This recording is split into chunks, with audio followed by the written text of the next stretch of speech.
The facial features of the human embryo develop rapidly very early on in pregnancy, beginning around the 4th week after conception. Many of the structures of the face originate from a group of cells called cranial neural crest cells. These cells move in a distinct pattern from the neural tube located in the back of the embryo to create the various structures of the face.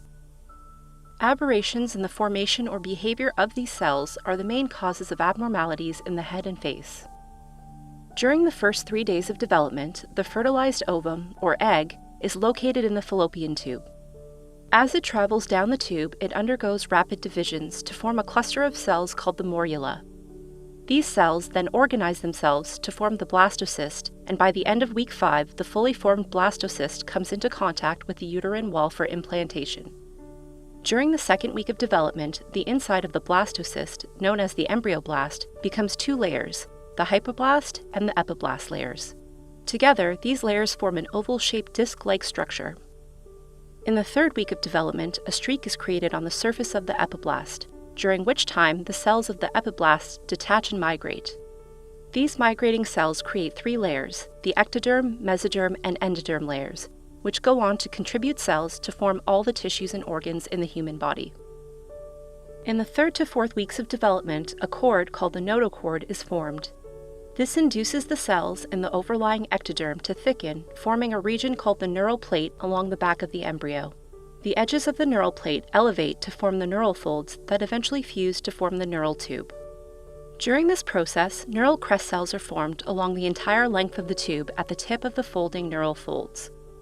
Neural crest cells formed from the head or cranial region are called cranial neural crest cells, or CNCCs.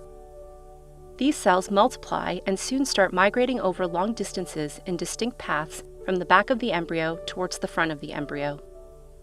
Once they arrive at their target destinations in the facial regions, CNCCs further develop and mature and ultimately contribute to a substantial amount of the structures in the head and neck region, such as bones, cartilage, and nerves. Growth, migration, and subsequent differentiation of CNCCs are critically important for proper development of the normal structures of the facial region. Soon after the CNCCs reach their final destination, the facial structures begin to take shape externally.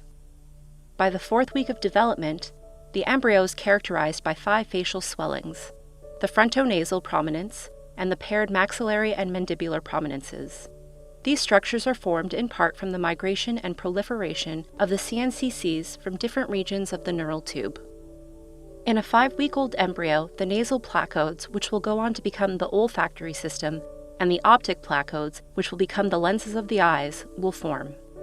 In addition, the maxillary and mandibular prominences enlarge and grow forward and towards the middle, eventually giving rise to the upper and lower jaws, respectively. In a 6-week-old embryo, the 2 mandibular prominences fuse to form the lower jaw. At this point, the outline of the mouth is visible. In the 7-week-old embryo, the maxillary prominences grow and fuse to form the border of the nostril and the upper lip. Merging of the maxillary and mandibular prominences forms the cheeks and the corners of the mouth. The philtrum of the upper lip and palate are also created at this time. In this flurry of activity in the first 7 weeks after fertilization, the 5 facial prominences give rise to the formation of the forehead and sides of the face, middle and sides of the nose, the philtrum, the upper lip, the palate, and the lower jaw.